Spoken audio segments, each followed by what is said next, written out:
Assalamualaikum warahmatullahi wabarakatuh. Halo, saya Hana Farid. Selamat datang di The Power of Modestock.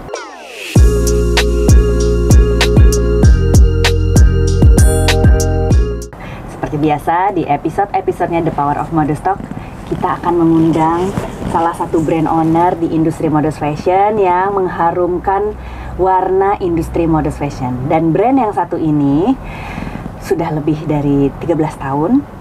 Brand ini kita kenal dengan baju-bajunya yang elegan. Kalau nikahan banyak banget yang mimpinya pakai baju brand ini. Kita langsung aja panggilkan ke studio. Ini dia Mbak Ayu Dia Andari. Halo, halo. Apa kabar yuk? Kabar baik, thank you Hana udah diundang ke sini. Gimana rasanya 13 tahun?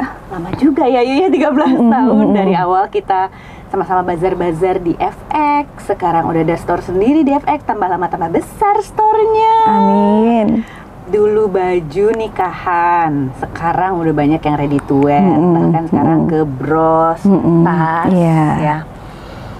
Gimana nih yuk? Rasanya? Rasanya itu ternyata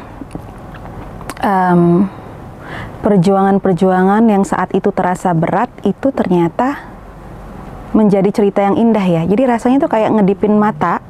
Kayaknya baru mulai kemarin kok. Kok tiba-tiba udah 13 tahun perjalanan gitu.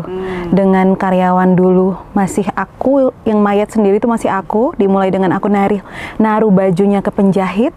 Sampai sekarang kita sekitar 160 orang di Ayu Dia Andari sendiri. Kok nggak berasa ya? Dan banyak karyawan yang dari awal sampai sekarang itu masih ada gitu. Dan rasanya gimana? Rasanya kayak, wah terima kasih kepada Allah yang Maha Kuasa sudah kasih kekuatan kayak gini dan bisa memberi manfaat ke tim gitu kan. Dan juga customer yang menikmati baju-bajunya Ayu Dia Andari. Ternyata 13 tahun memang berasanya ngedip kalau dinikmatin ya. Walaupun jurusannya ternyata bukan jurusan fashion designer. Ternyata lulusan teknik industri UGM. Di UGM. Terus sekarang terjunnya mendesain dan semua. Aku sering dengar kalau Mbak Ayu itu walaupun bukan anak fashion designer tapi ngegambarnya semua sendiri ya. Emang seneng yang berbau-bau.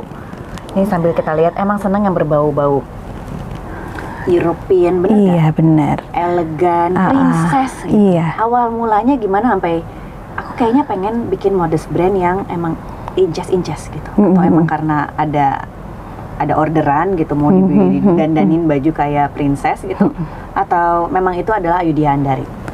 Jadi itu terjadi secara naluriah gitu. Kita kan gimana kita dibesarkan. Waktu kecil mama itu kalau ngedekor rumah mawar semua, mawar merah.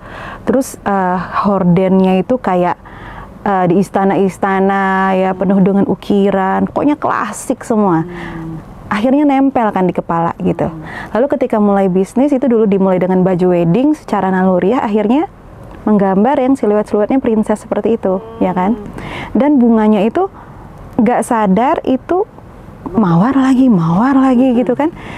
Sampai aku pernah bilang mawar itu inspirasi tanpa batasnya aku, yang walaupun aku tolak nggak bisa. Pada akhir, dan sering aku berusaha pergi dari mawar gitu. Pernah di JFW tahun keberapa, akhirnya kita coba ganti deh. Nggak bosen nih, kita coba White Swan dan Black Swan. Dan alhamdulillah itu koleksi yang benar-benar orang suka. Karena saat itu warna-warni aku mau monokrom deh gitu. Alhamdulillah sukses, tapi kemudian orang nanya lagi, Mbak Ayu, mawarnya mana? Enggak bosan emang? Sampai aku tanya, bosan nggak sih kalau aku keluarin mawar lagi? Enggak, itu ciri khasnya Mbak Ayu gitu. Akhirnya, ya udah kalau daripada aku push, kenapa nggak aku terima aja gitu. Aku terima dan aku bikin mawar dengan beberapa variasi Ayu Dia Andari. Walaupun tidak menutup kemungkinan aku menggunakan elemen lain dalam mendesain.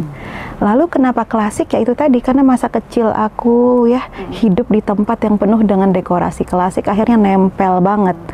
Dan ya itu, daripada ditolak ya aku terima. Iya, menjadi ciri khas. Nah, besar di mana? Yuk. Palembang. Terus pindah ke Jakarta tahun? Waktu kuliah ke Jogja kan, ke Jogja, ke UGM, habis lulus langsung ke Jakarta kerja. Oke, berarti pekerjaan pertama itu yang mendesain baju itu kan order tadi ya, custom order gitu. Itu siapa temen sendiri gitu? Iya, jadi waktu masih kerja di salah satu otomotif company multinasional ya. Ternyata pekerjaan pertama di Otomotif. perusahaan otomotif. Perusahaan otomotif. Princess ini bekerja di perusahaan otomotif. Iya. Nah, saat itu makanya aku bilang wanita itu harus bekerja sesuai dengan passionnya, karena passion itu sebenarnya ialah kelanjutan dari hobi ya. Ya, menurut aku tuh ya passion ya hobi. Sesuatu yang kalau kau kerjakan, maka kau akan menikmatinya dan kau tidak akan merasakan lagi bekerja, lagi berkarya. Aku bilangnya 1 jam jadi 2 jam, jadi 10 jam, udah habis ya waktunya, gitu kan. Nah, ketika lagi bekerja, ketika ada waktu kosong, maka kita akan pergi ke hobi, ya kan? Lagi istirahat, kita ke hobi nih. Lagi di jalan, kita buka majalah fashion nih, ya kan? Nah, akhirnya ada suatu titik ketika perusahaan itu lagi ada event dan pesan baju. Nah, belum. Lagi ada kondangan dulu nih. Lagi ada kondangan, akhirnya aku bikin baju desain aku sendiri. Nah, aku bikin baju dengan desain aku sendiri, dengan sukacita, dengan bahagia, dan karya yang kita bikin dari hati itu, aku sering banget ngucapin ini, karya yang kita bikin dari hati itu akan membuat word of mouth tak tertahankan gitu. Ayu bagus banget, Ayu bagus banget, ih baju Ayu bagus loh, baju Ayu bagus loh gitu kan. Dan ketika ada orang nanya, Ayu bajunya bagus banget, beli di mana? Oh, nah itu titik. Apakah mau ngambil kesempatan atau tidak? Aku bikin sendiri, bisa loh pesan. Saat itu nggak tahu padahal bahan berapa, ini berapa. Pesan aja ke aku gitu kan. Nah, saat itu orang tahu, oh bahwa Ayu bisa terima pesanan jahit. Dimulai dari titik sesimpel itu.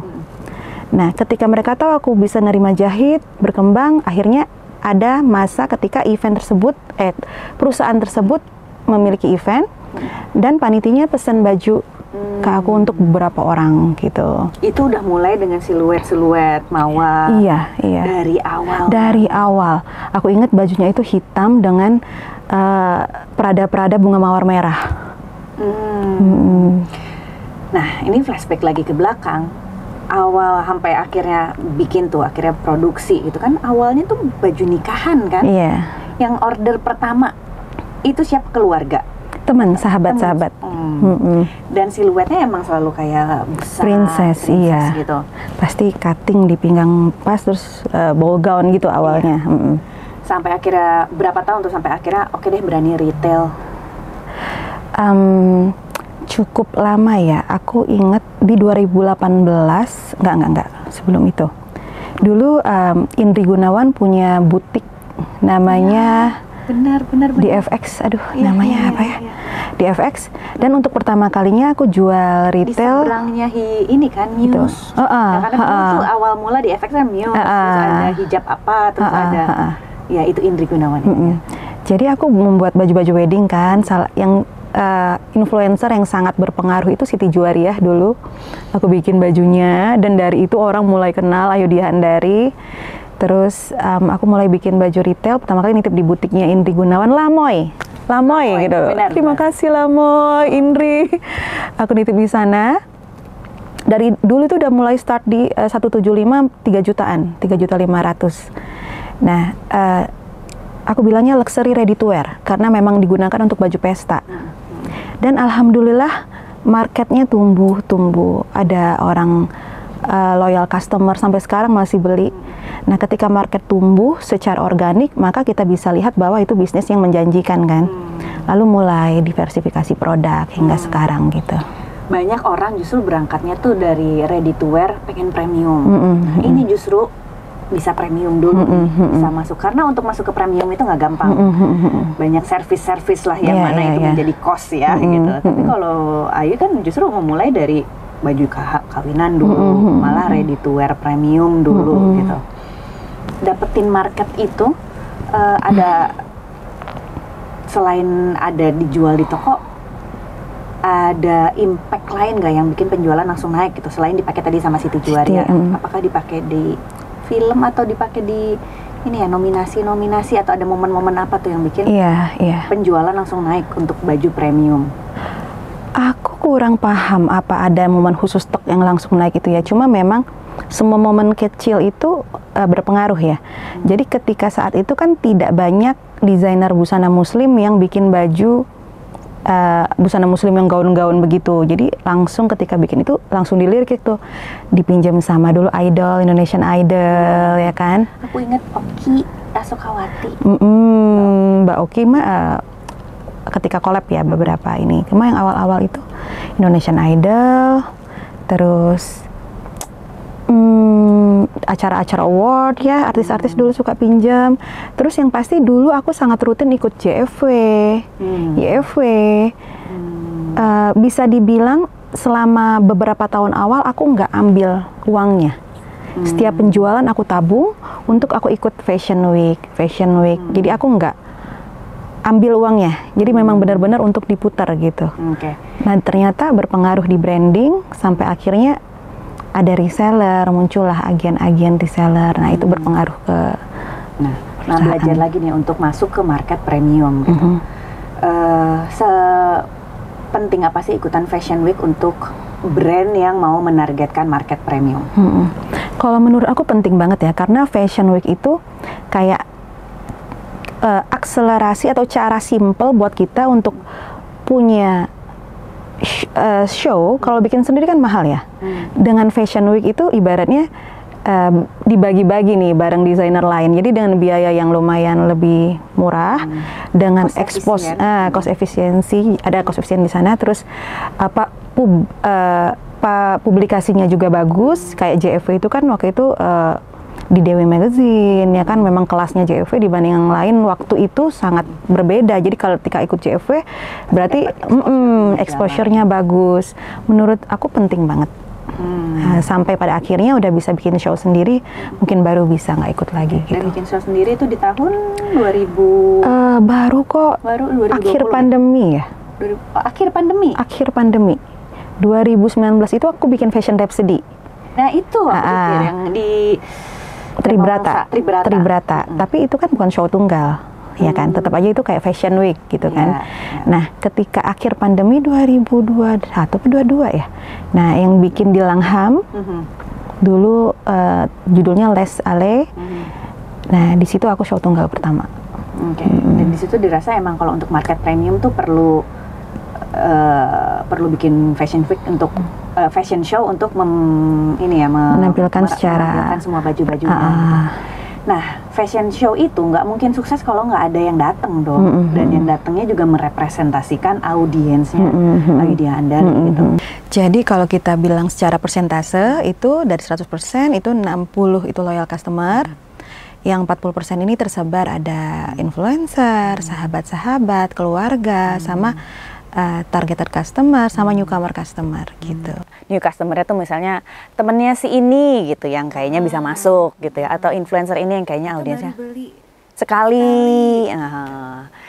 Nah itu tadi dibilang Fashion Week tuh penting banget buat premium market lah gitu. Apa aja nih faktor-faktor penting untuk masuk ke audiens premium? Karena yang susah kan adalah ini ya kayaknya ya. Kan premium customer itu kan berarti nyonya ya gitu. Iya kan? Faktor-faktor apa aja nih yang penting biar kita tetap tetap baiklah hubungannya sama customer premium ini, karena berarti harus ini banget gitu, di maintain gitu. Aku coba gimana ya, karena terjadinya secara natural. Cuma ketika mengenal mereka itu sangat menganggap penting sisi emosional ya. Ketika beli aku bangga menggunakan brand ini gitu. Karena harus ada proudness dari brandnya ya. Dan untuk menjaga itu maka kita harus memastikan baju kita dipakai oleh siapa. Kita ikut ajang yang bergengsi seperti International Fashion Week. Dan selain dari emosional, dari sisi quality produknya. Kalau bisa kita yang pertama membuat desain seperti itu. Jadi ketika dia pakai, ada orang lain nanti yang niru, oh yang original yang aku nih gitu ya kan.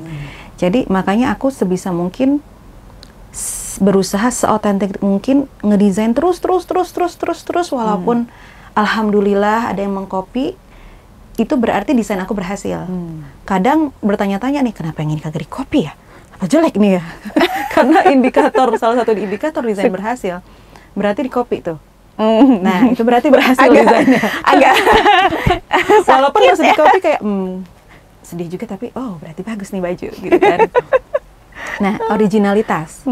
Lalu kualitas dari bahan itu sendiri. Nah, bahwa bahan Ayu Diandari kalau dipegang bagus, dan kalau dicari di brand lain mungkin nggak ada gitu. Jadi keterbatas, limited edition. Nah, bahwa tidak punya, jadi tidak jangan banyak sampai yang mass punya. ya, karena eksklusivitas itu penting gitu kalau buat market premium ya. Dan ada ininya, ada identity bahwa itu cuma aku yang punya. Misal kalau aku tuh ada di setiap baju walaupun cuma kemeja simple ada bunga mawarnya. Nah, pernah dulu kita belum menganggap itu penting. Pernah ada satu baju yang kita kelewatan. Bunga mawarnya itu cuma satu di sini, tek gitu. Dikirim balik, enggak, saya mau beli itu karena bunga mawarnya gitu. Oh, bunga mawar yang sekecil itu ternyata penting sekali. Akhirnya kita selalu di setiap baju sesimpel mungkin ada kita tetap taruh gitu. Seperti brand-brand kaos polos yang di sini ada tandanya itu ya. Gitu. Kalau ini ada bunga mawarnya itu. Dan benar nggak sih, konon katanya kalau brand designer premium, orang tuh kadang-kadang beli bukan karena desainnya aja, tapi karena sosok brand, sosok ownernya. Benar nggak menurut Mbak? Aku mungkin benar, cuma aku bisa dibilang dulu saya itu, aku berada di balik layar. Aku jarang banget di luar, jadi mungkin nggak tahu Ayu Diandari yang mana.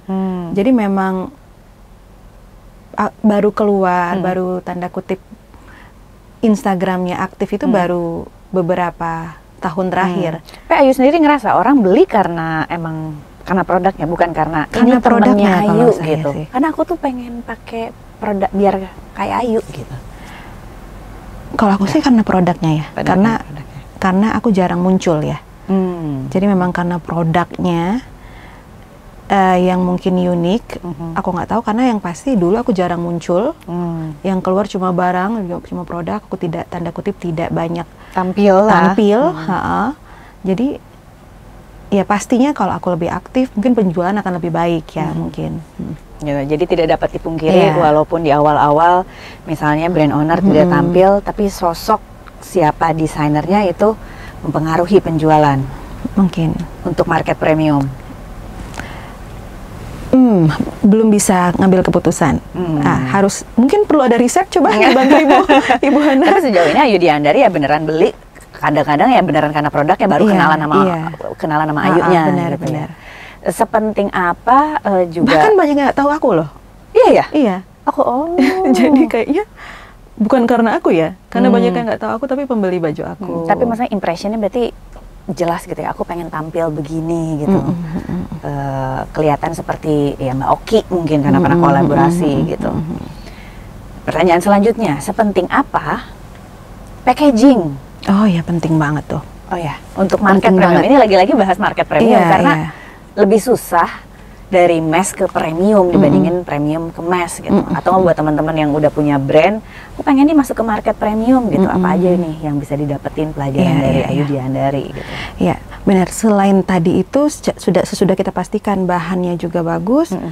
Yang terakhir ialah bagaimana kita mengemasnya. Karena sebagus apapun barang, ketika kita kemasnya sembarangan, maka secara mentally ketika customer menerima barang tuh jadi turun nilainya. Sebaliknya ketika barang itu biasa aja, tapi ketika kita kemas dengan bagus, dengan elegan, maka akan naik nilai barang tersebut gitu kan. Maka packaging itu penting banget gitu. Ayu masih yang turun ngitungin HPP gitu nggak? Oh, saya melakukan semuanya. Kalau Ibu lihat ada kancing di sini, itu berarti saya yang gambar gitu. Termasuk ini juga gambar-gambarnya. Termasuk bros. Tapi mulai sih karena makin lama diversifikasi produk makin luas, jadi kita mulai tambah tim-tim biar ya pasti saya masih terlibat, tapi mereka udah mulai coba ngedesain, mulai coba apa. Terus karena limited, biasanya kalau mass kan margin tipis gitu. Kalau premium kan mungkin marginnya lebih besar nih ya. Tapi quantity tidak Dikit. banyak. Nah, berapa persen sih yang dialokasikan untuk HPP ini di packaging? Karena ada juga katanya, misalnya untuk parfum, kadang-kadang harga packagingnya tuh lebih mahal daripada produknya sendiri, karena buat menaikkan citranya si parfum ini gitu. Nah, kalau produk-produk ini, Aku lupa di berapa persen ya, tapi nggak lebih mahal dari nggak lebih mahal dari Nggak, produknya nggak. ya. Tapi sepenting itu, sepenting itu. 30%? Enggak, Enggak. karena memang agak pricey ya. Baju-baju aku tuh misalnya di baju 10 juta ya paling 500.000 paling banyak. Di bawah itu sih. Ya, oke. Terus untuk market premium lagi, sepenting apa support dari influencer atau KOL? Penting sekali karena awal mula brand ini diketahui orang kan juga dari Siti Juwariah ya. Jadi KOL atau influencer. Sekarang Siti itu. Juwariahnya udah pakai cadar. Iya, Udah. dulu sempet terakhir itu foto bareng pas dia hamil, aku hamil, terus kita foto bareng gitu. Aku ingat juga Indah Nada sebenarnya. Nada iya. di JFW kan? Baju ready to wear, luxury ready to wear pertama aku modelnya Indah Nada. Dulu aku kira dia udah gede, jadi aku bilang, Nada nanti kalau nikah sama aku bajunya, Kak aku masih 14 tahun katanya. Oh iya, dari 14 tahun dari ya? masih kecil. Dari SMA, ya SMA. benar. SMA dia di Rasuna, ada di Kuningan. Sampai sekarang dia udah punya brand sendiri. Itu ngaruh banget. Jadi KOL itu kayak akselerasi ya, dari kita misalnya belum apa-apa dengan KOL tuh jadi misalnya 2 kali lebih cepat ya kita. Jadi terima kasih KOL-KOL yang sudah membantu Widiandari. Semoga Allah membalasnya dengan lebih baik. Amin. Amin. Sebutin dong KOL-KOL-nya. Nada. Siti Juwariah, Nada, Fenita Ari. Fenita Ari salah satu yang sering juga, bener. Nesa Akila, bener. Iya, bener, itu wajah-wajah yang Claudia selalu. Cynthia Bella, Iya. Bella dulu. Banyak sih teman-teman sih. Speaking of Claudia Cynthia Bella, mari kita membahas tentang inilah yang ada di belakang brand LCB. Benar ya? Iya, berdua sama Bella. Berdua sama Bella. Awal mulanya gimana sampai ngajakin Bella? Jadi kan dulu Bella tuh customer ya, salah satu artis yang sering pakai baju Kalau Widiandari, kalau award, termasuk ketika dia menikah. Iya. Ya kan, waktu nikah kan pakai baju Widiandari juga. Terus beliau cocok sama gaya desain aku, lalu secara casual lagi, kita bikin yuk, ayo. Karena cocok tuh gaya kerudungannya, gaya bajunya, dan lain-lain, kita merasa berdua cocok. Akhirnya kita sepakat dulu, pokoknya semua 50-50. Bella sangat bekerja, bukan cuma sebagai brand ambassador. Jadi beliau bagian sales dan marketing, aku bagian produksi. Kita akhirnya sepakat untuk yuk bikin brand bareng-bareng gitu. Dan itu dimulai tahun 2016 enggak? Nah lupa lagi, 6 tahun kali ya? Benar dong, itu kan aku 2017 kan bener. 2024, iya 2018 berarti. Aku ingat banget Bella bikin Oh iya pertama. iya. Kalau nggak 2017 apa 2018? Ya setahun 2 tahun sebelum pandemi kan ya. Terus bikin brand. Kalau bikin second brand itu suka takut gak sih sama brand yang pertamanya gitu, dan gimana biar nggak saling tumpang tindih, karena yang namanya tren sekarang printing, semua orang bisa bikin printing gitu. Gimana second brand ini nggak memakan brand yang pertama, apalagi harganya LCB kan lebih murah dibandingin Ayu Diandari. Kalau dulu waktu LCB ada, Ayu Diandari belum main printing. Jadi memang dulu LCB itu dia print kekuatannya, apalagi baju-baju yang bahan yang nggak harus limited, jadi lebih murah.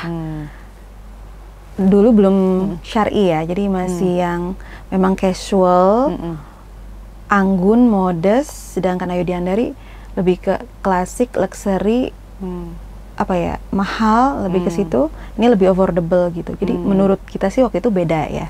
Apalagi sekarang makin bergeser karena Onti lagi belajar juga, jadi lebih ke, kita bilangnya muslimah, down to earth.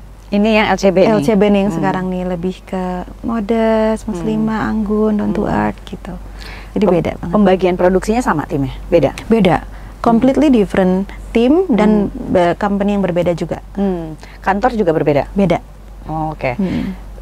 Desain dan produksi sama Ayu? Tapi punya tim, jadi di sini aku lebih ke kasih arahan sama approval. Oke. Kalau Ayu Diandari benar-benar dari aku gitu semuanya. Terus ini udah ngejalanin 13 tahun, bikin second brand juga udah gitu. Ada nggak sih pelajaran yang misalnya nih udah 13 tahun, sekarang tuh kalau bikin brand ternyata harus gini loh gitu. Kalau dulu sih kayaknya gampang ya karena wave-nya modest fashionnya lagi naik, yang pakai jilbab lagi banyak nih. Sekarang persaingan makin susah, semua orang bisa tinggal nge-labelin aja di belakang gitu. Menurut Ayu, sekarang tuh PR yang harus diingat lah sama para pemilik brand apa aja setelah 13 mungkin aku bukan dalam posisi yang bisa kasih nasihat. Bisa dong. Pasti sukses kalau begini enggak, karena aku masih belajar juga nih. Sama-sama masih belajar. Cuma yang pasti mungkin ini berlaku bukan cuma di sekarang, tapi dari dulu dan selamanya ya. Kalau ketika mau membangun brand itu pastikan ada brand identity. Pastikan ada brand identity, jelas kamu maunya apa. Kalau jelas kamu maunya apa dan jelas pembeda kita dengan brand lain itu apa. Karena dari sisi apa aja tuh? Dari segi desain, dari segi ya karakter desain. Oke, dari segi desain harus bisa ngebedain ya. Harus bisa beda. Yang bikinlah baru sukses ketika orang melihat, oh dari jauh, oh ini Ayu Diandari. Atau ketika dia lihat orang lain yang serupa, dia bilang, oh ini Ayu Diandari banget. Pas bilang, bukan. Itu berarti udah nempel banget tuh karakternya kita gitu. Terus yang kedua, dan ini lebih penting dibandingin karakter desain, bahwa harus konsisten. Aku banyak kenal desainer teman-teman lain atau newbie designer yang menurut aku berbakat banget nih anak. Tapi nggak mau terus-terusan mencoba gitu loh. Karena kita nggak akan bisa sukses dalam sekali coba. Itu pasti gagal dari gagal gitu kita belajar, kita coba lagi, gagal kita coba lagi, kita coba lagi. Jadi konsisten, persistensi itu yang paling utama dalam menjalankan bisnis. Kita selalu mengingatkan tiap tahun, tiap bulan bahwa ke customer bahwa hey ada Ayu Diandari di sini. Lihat aku ya, beli aku ya, aku keren loh. Nah, itu harus terus-terusan. Pernah ada suatu titik aku agak jumawa. Pernah merasa, oh aku kayaknya nggak mau show lagi deh.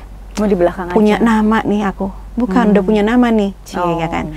Cukup deh nggak ikut deh show. 1 tahun, itu langsung orang lupa, sales langsung drop. Banyak, karena ketika 1 tahun aku nggak melakukan itu, tapi aku tetap keluarin produk loh ya. Tapi aku nggak show. Itu gak ternyata ada branding lah ya. Nggak ada brandingnya. Itu ternyata nggak disalip orang luar biasa. Jadi oh ternyata branding itu tetap harus dilakukan gitu secara konsisten, dan ngeluarin produk juga terus-terusan. Ada brand yang aku lihat keren banget nih produknya, tapi ownernya kadang mood, kadang enggak, kadang keluar, kadang enggak, jadi lupa. Dan ketika mau muncul lagi sulit banget. Nah ternyata itu konsistensi, branding yang juga konsisten, produksi yang juga konsisten, terus apa lagi ya, timnya, oh my god, itu penting banget. Dulu aku sendiri, ya aku HRD, ya aku finance. Karena sekarang alhamdulillah karena makin banyak diversifikasi produk, aku punya tim product planning nih yang udah mateng banget nih. Tim product planning aku luar biasa. Jadi aku tuh duduk anak-anak, kalau aku udah habis traveling dari mana, Bunda punya kabar baik, Bunda punya ide baru ya, iya deh. Terus mereka eksekusi. Itu jadi membuat semuanya lebih cepat gitu. Nah, marketing itu salah satu yang juga sangat penting banget, dan di kita, aku lagi develop tim marketing nih, jadi belum mateng nih, dan aku tahu bahwa tim marketing itu penting banget karena baju yang udah dibikin sedetail mungkin di dapur, sebagus mungkin, apa segala macam, siapa yang nyeritain ya? Nggak ada yang nyeritain, dan berakhir di tiru orang dan brand tersebut yang lebih diketahui ketika kita marketingnya nggak benar. Betul. Dan itu pernah terjadi dan sedih sekali rasanya sebenarnya. Jadi kayak oke, nextnya kita harus benerin marketing, kita harus benerin tim marketing gitu. Berarti mungkin tim marketing lagi hiring apa lagi? Iya, oke. Baiklah untuk teman-teman yang sedang mencari pekerjaan.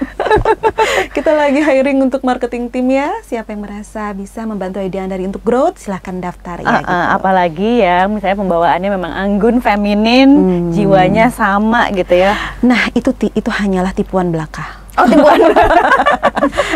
Dunia fashion itu memang dari luar terlihat glamor ya, keren, tapi di belakang itu kita semua hard worker.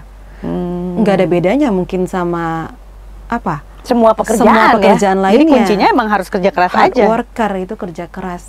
Kita semua wanita-wanita kuat seperti Sena. Itu kalau kita lagi fashion week. Seperti Sena. Semuanya tuh. Definisinya Sena. Padahal ya halo, tapi kita kalau lagi fashion week, sepuluh kuat semua.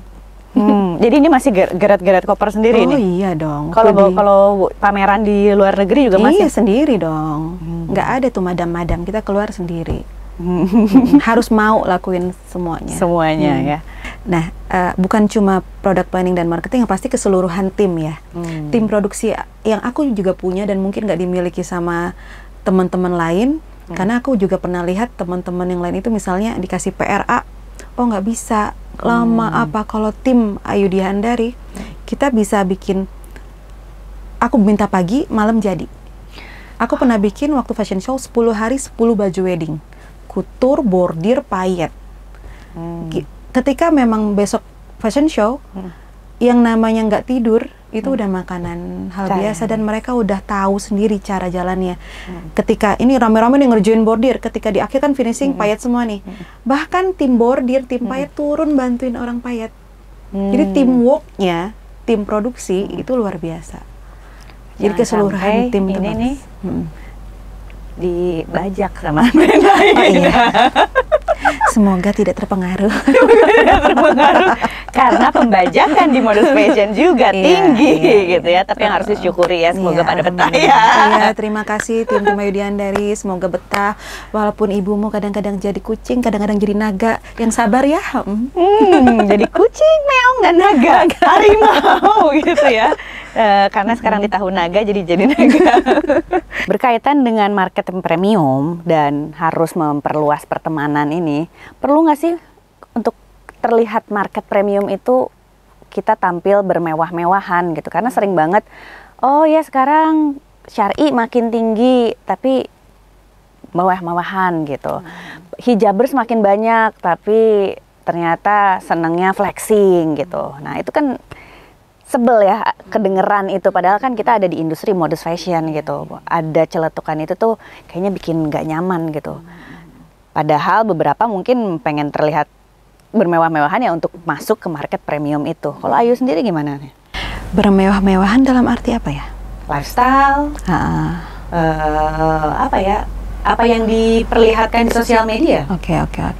Kalau aku secara physically, how to say ya, aku agree ketika baju aku dipadu-padankan dengan tas yang luxury, maka akan membuat nilai baju itu terlihat tanda kutip lebih mahal. Naik kelas lah. Naik kelas lah dengan sepatu yang luxury, padu-padan tasnya juga yang branded ya. Yang branded itu memang membuat tampilan keseluruhan lebih mahal. Dan awal-awal aku membuat baju daily, itu padu-padannya memang tas Dior, tanda kutip Chanel. Ini dipipit nggak ya? Nggak usah.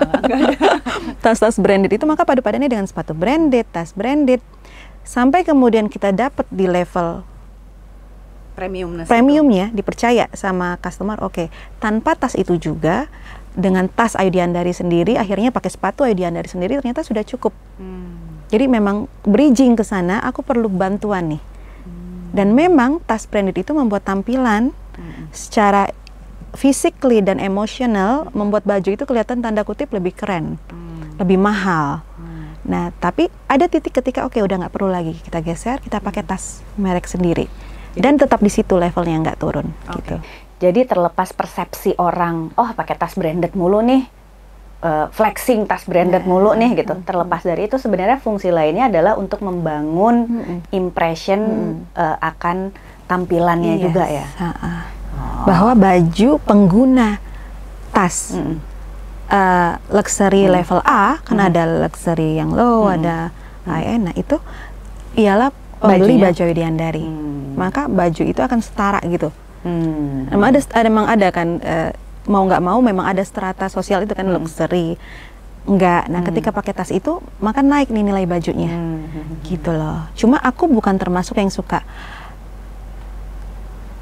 aku nggak tahu ya, aku menilai diri aku sendiri bukan yang halo dengan tas aku, bukan begitu ya.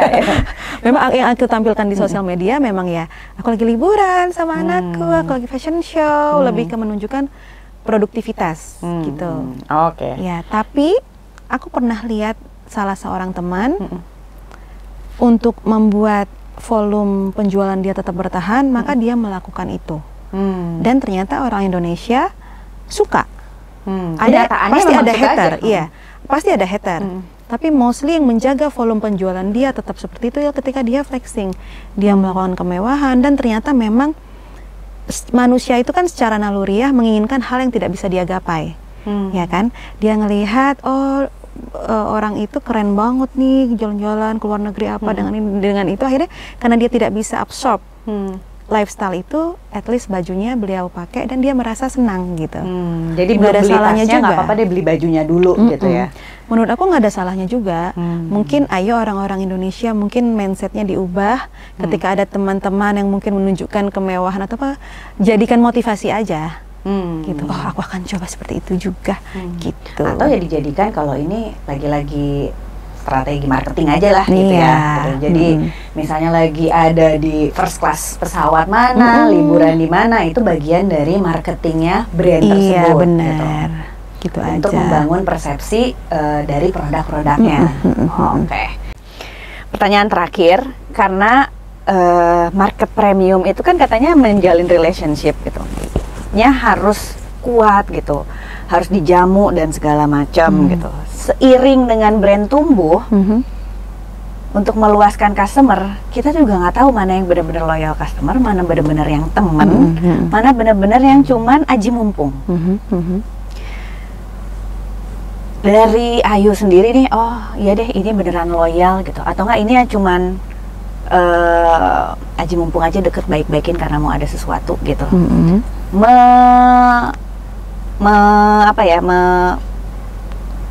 Menyaring teman-teman atau customer yang loyal dengan yang tidak, itu ada triknya nggak? Karena kan berteman di saat kita lagi naik itu lebih sulit dibandingkan berteman di saat kita lagi sulit gitu. Kalau menurut aku hal tersebut itu yang pertama, waktu yang akan menjawab. Loyalitas itu kan siapa yang secara continuity membeli produk kita, ya kan, terus menerus gitu kan. Secara sistem, nah kita ada customer relation yang customer yang tanda kutip sering beli baju nih, belnya bunyi nih dari sales. Ini udah sering beli baju aku. Truk mulai dicatat sama customer relation dan setiap pembelian tuh record. Ketika sampai jadi di angka kuncinya tertentu, adalah dicatat pendataan. Sampai di angka tertentu, oh dia udah VIP nih. Oh dia VVIP nih. Nah ketika dia VVIP dan VIP itu ada treatment khusus. Yang ketika di store ada diskon berapa, mereka akan plus berapa. Ketika dia ulang tahun akan dikirimin hadiah dan kue. Ketika aku ada fashion show, maka dia akan dapat front row. Hal-hal seperti itu kalau untuk customer ya. Kalau untuk relasi pekerjaan, teman gitu kan, teman, maka itu ketulusan itu hanya bisa dijawab secara hati dan waktu. Ketika nanti mungkin aku lagi naik, siapa yang hadir, ketika aku lagi turun, siapa yang hadir, dan secara hati yang mana Allah bikin kita nyaman sama dia gitu loh. Dan aku sih let it flow aja orangnya gitu. Dan sekarang juga kan sepertinya sosial media membuat kita bisnis apapun harus aktif dimanapun gitu, demi meluaskan market gitu. Setuju nggak Ayu dengan itu? Setuju ya. Jadi ya bisnis apapun ya kita harus terus kenalan sama lingkungan baru, kenalan sama ya kita jualan juga gitu. Iya kan, katanya juga dalam Islam kan silaturahmi memperpanjang rezeki.